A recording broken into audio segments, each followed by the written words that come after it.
जय हिंद जय भारत। दर्शकों, स्वागत है आप सभी का हिंदी समाचार प्लस में। मैं सोमवीर सैनी आपके साथ। दर्शकों, आज हमारे साथ मौजूद हैं अनुराग एडवोकेट जी, जो कि जनता के लिए एक जो है मसीहा बनकर निकले हैं। जनता की समस्या को जो है देखने के लिए लगातार जो है क्षेत्र में जा रहे हैं, मुआयने कर रहे हैं। और आइए जानने का प्रयास करेंगे अनुराग जी से कि आखिरकार उन्होंने जो मेयर की जो है दावेदारी ठोक दी है, आखिरकार ऐसा क्या कारण रहा और उन्होंने क्या जनता के बीच में जाकर देखा कि उन्होंने जो है अपनी जो है मेयर के लिए अपनी दावेदारी ठोक दी है और जनता के बीच जो है जाना शुरू कर दिया है। तो आइए, स्वागत है आपका। सर, क्या कहना चाहेंगे सर? जी, धन्यवाद सोमवीर जी और धन्यवाद हिंदी समाचार प्लस चैनल, आप यहाँ पर आए। देखिए, मैं तो ये कहना चाहूँगा कि यहाँ पर काफ़ी समस्या है, इनको मैं देख रहा हूँ, वार्ड बाय वार्ड जा रहा हूँ और लोगों की समस्याओं को देख रहा हूँ कि भाई छोटी-बड़ी जो समस्याएँ हैं लोगों की, और उनको कुछ जो मेरे अपने स्तर से भी आप मैं उसको सुलझाने का प्रयास कर रहा हूँ। जी। तो सर, आपको ऐसा क्यों लगा कि मुझे जो है जनता के बीच में जाना चाहिए और मेयर के पद पर जो है बैठकर मैं ये कार्य कर सकूं? तो कुछ तो आपको लगा होगा कि मैं मेयर के पद पर रहकर ये कार्य कर सकूं। देखिए, पिछले 10 वर्षों की राजनीति मैंने देखी है यहाँ पे, जी सर। और नगर निगम को देखा है, और यहाँ पर मैंने देखा है कि 10 साल में कुछ नहीं हुआ है। लोग त्रस्त हैं यहाँ पर, जनता त्रस्त है। नगर निगम में लोग अपनी शिकायतें लेके जाते हैं, उनका निराकरण नहीं होता है। अधिवक्ता होने के नाते मैं बहुत क्षुब्ध था इस चीज़ को लेके। बीच में हमारे मित्र गौरव गोयल जी 3 साल मेयर पद पर रहे, उसके बाद फिर वो किसी कारण से त्यागपत्र देकर वहाँ से अलग हुए। 2 साल यहाँ नगर निगम बिल्कुल लावारिस स्थिति में रहा। अब इलेक्शन होने वाले हैं, तो मेरे अंदर से एक आवाज़ आई कि भाई एक जनता का प्रतिनिधित्व करके अगर मैं जनता का प्रतिनिधि बनकर इस इलेक्शन को लड़ूं और जनता मुझे प्यार करे और उस पद तक ले जाए, तो मैं, हो सकता है कि मैं जो ये समस्याएं जो दूर नहीं हुई, वो मैं अपने स्तर से वहाँ पर बैठ जाकर उन समस्याओं को दूर करने का प्रयास करूँ या करूँगा। सर, ऐसी आप को जनता की जो है समस्या क्या मिली? जैसे कि आप बता रहे हैं कि मैं अभी डोर टू डोर जा रहा हूँ, मुआयना कर रहा हूँ। तो सर, आपको कुछ समस्या नजर आई कि क्या समस्या जो है जनता के बीच में? देखिए, जनता की समस्या मुझे नज़र आई। सबसे पहले तो मुझे यहाँ पर सफाई कर्मचारियों की जो समस्या है वो नज़र आई। उसमें क्या हुआ, मैं जब डोर टू डोर जा रहा था तो एक सफाई महिला कर्मचारी मिली। उन्होंने मुझे बताया कि मुझे 11 महीने 2-3 वार्डों में मुझसे सफाई कार्य कराया गया, और उसके बाद 11 महीने कार्य कराने के बाद मुझे सैलरी नहीं दी गई। ना तो मेरे पास कोई लेटर है, जॉइनिंग लेटर, और ना ही कोई मेरे पास जो मुझको निकाला गया उसका कोई लेटर है, ना कहीं मेरे साइन है। मैं जा वो गई, संबंधित अधिकारियों के पास गई, उन्होंने आश्वासन दिए, लेकिन उन बेचारी का कुछ नहीं हुआ। सबसे पहले तो ये जो ठेकेदारी प्रथा है, और यहाँ पर जो है ठेकेदारी प्रथा होने के कारण एक ये जो भ्रष्टाचार करने की कोशिश करते हैं लोग, ये सबसे बड़ी समस्या है सफाई कर्मचारियों को लेकर। उनका वेतन बहुत कम है, जिस हिसाब से वो कार्य करते हैं उस हिसाब से वो वेतन नहीं है। दूसरा, यहाँ पर जो समस्या है लोगों की, यहाँ पे जो सड़कें हैं, सड़कों का लेवल बहुत कम गलत है। जिस लेवल की सड़क होनी चाहिए वो सड़कें नहीं हैं। जिस लेवल की नालियाँ होनी चाहिए, जितनी गहराई होनी चाहिए, वो नहीं है। भारत नगर में मैं गया, भारत नगर में ना तो सड़कें बनी हैं, ना वहाँ पे नालियाँ हैं। क्या 5 साल में वहाँ के पार्षद ने कुछ नहीं किया, या मेयर की कोई वो नहीं थी, या जो एमएनए है या संबंधित अधिकारी हैं, क्या उन्होंने जाकर, वो क्या रुड़की का हिस्सा नहीं है? कृष्णा नगर है, क्या कृष्णा नगर रुड़की का हिस्सा नहीं है? आप सिर्फ स्वच्छता को लेकर सिविल लाइन में आपने स्वच्छता को, स्वच्छ रुड़की और साक्षर रुड़की का नारा जो दिया है कि ग्रीन सिटी और क्लीन सिटी का नारा दिया है, तो सिर्फ सिविल लाइन इसमें रुड़की में है, या शेरपुर रुड़की में नहीं है, या माजरा रुड़की में नहीं है? वहाँ की स्थिति मैंने देखी है, वहाँ की स्थिति इतनी गंभीर है, जल निकासी नहीं है। लोगों की इतनी समस्या है कि आप नगर निगम में किससे बात करें, बताइए? वहाँ पे कोई सुनने वाला नहीं है। इसीलिए मैं जनता का प्रतिनिधि, अभी मैं जब जा रहा हूँ इलेक्शन से पहले, मैंने दावेदारी ठोकी मेयर पद के लिए, निर्दलीय आऊँगा।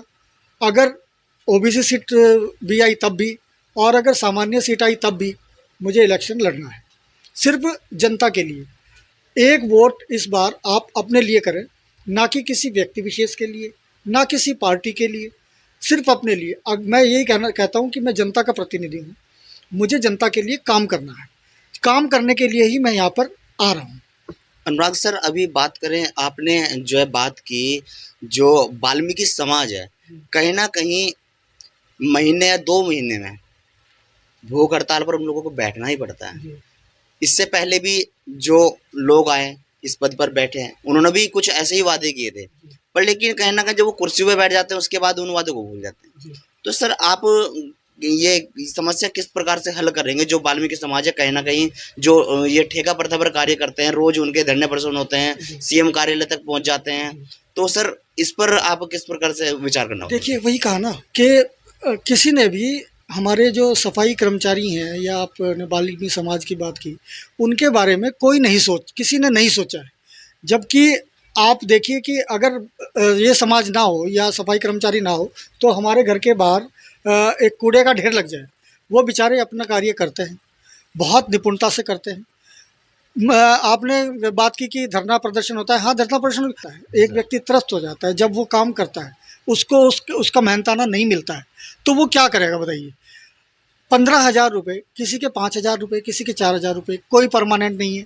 15,000 रुपये बहुत मुश्किल से इस साल किए गए, जो मैंने बात की। सर, मैं आपको बता दूं, अभी मैंने खबर चलाई थी जिसमें कि वाल्मीकि समाज ने एसडीएम महोदय को इच्छा मृत्यु का एक ज्ञापन सौंपा था। क्या कारण रहा होगा? देखिए, ये बहुत दुख का विषय है कि हमारे वाल्मीकि समाज ने, हमारे भाइयों ने इस तरीके से वो इतने क्षुब्ध हो जाते हैं कि इच्छा मृत्यु का ज्ञापन वहाँ पर दिया। ऐसा नहीं होना कर्तव्य है। मैं ये कहता हूँ, मैंने अभी आपको बताया कि जब मैं वहाँ पर पहुँचूँगा, क्योंकि वो एक कुर्सी है, एक शक्ति है। जब वहाँ तक आदमी पहुँचेगा तभी तो कार्य करेगा। वहाँ मैं पहुँचूँगा, मैं वादा नहीं, मैं कार्य करने में विश्वास रखता हूँ। मैं नेता नहीं हूँ, मैं वादा नहीं करता, मैं भाई हूँ, वाल्मीकि समाज का ही भाई हूँ। होता क्या है कि वहाँ पर कुर्सी पे पहुँच गया आदमी, वहाँ पर आप सिर्फ मेयर हैं, आप मेयर बन के बैठ गए, आप उस समाज को नेग्लेक्ट करते हैं, आप उस समाज के बारे में सोचते नहीं।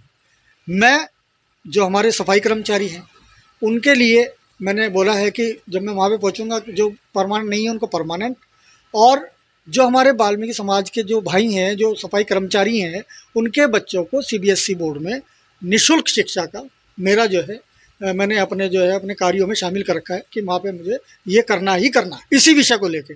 और मैं चाहता हूँ कि इलेक्शन से पहले, अभी इलेक्शन के 4 महीने हैं, मैं जा रहा हूँ अपने स्तर से जो समस्याएं सॉल्व कर रहा हूँ, लोगों की नालियों की समस्याएं हैं या और समस्या है, लेकिन जो सबसे बड़ी समस्या है, जो जल भराव की समस्या हमारे कृष्णा नगर में आ जाती है, इसको मैं चाहता हूँ कि इलेक्शन से पहले ये समस्या सॉल्व हो जाए।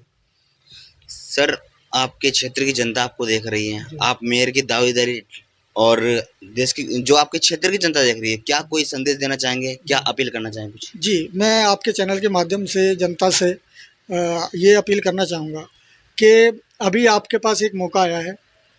मैं ना तो ठेकेदार हूँ, ना व्यापारी हूँ, और ना ही मैं नेता हूँ, ना मुझे कोई लालसा है राजनीति की, ना मैं राजनीति करने के लिए आया हूँ। मैं समाज सेवी हूँ, कृष्ण भक्त हूँ, समाज सेवा के लिए आया हूँ। मैंने कल भी कहा था कि जब मैं मेयर वहाँ पे बनूँगा, आपका प्यार अगर मिला, सहयोग मिला, भरोसा मिला, तो उस कुर्सी पर लड्डू गोपाल जी विराजमान होंगे। मैं सिर्फ कार्य करूँगा, और मुझे कार्य करना है। कार्य करने के लिए ही आप लोगों के लिए, आप मेरे, ये जो रुड़की है, ये मेरा परिवार है, मैं अपना परिवार मानता हूँ। अपने परिवार का ही, आपके परिवार का ही मैं हिस्सा हूँ। तो आपके परिवार का एक आदमी यहाँ पर इस इलेक्शन में, इस रण में आ रहा है, विजय करना आपकी जिम्मेदारी है। इस इलेक्शन में अगर विजय आप मुझे कर देंगे तो और उस सीट तक पहुँचाएंगे, तो रुड़की का एक एक बंदा वहाँ पर मेयर होगा। मैं तो जनप्रतिनिधि हूँ, मुझे जनप्रतिनिधि रहकर ही, मैं अधिवक्ता हूँ, जनप्रतिनिधि रहकर ही मुझे कार्य करना है। समाज सेवा मेरा उद्देश्य है। दर्शकों, आपने देखा, अनुराग मेयर के लिए दावेदारी की जो है अपनी जो है ताल ठोक चुके हैं। और इसी के साथ दर्शकों, हिंदी समाचार प्लस खबरें दिखाता आपको बिना ब्रेक, लाइव शेयर पर दियो गुंठा टेक। इसी साथ बने रहिए कैमरामैन विपिन सैनी के साथ, मैं सोमवीर सैनी। देखते रहिए हिंदी समाचार प्लस।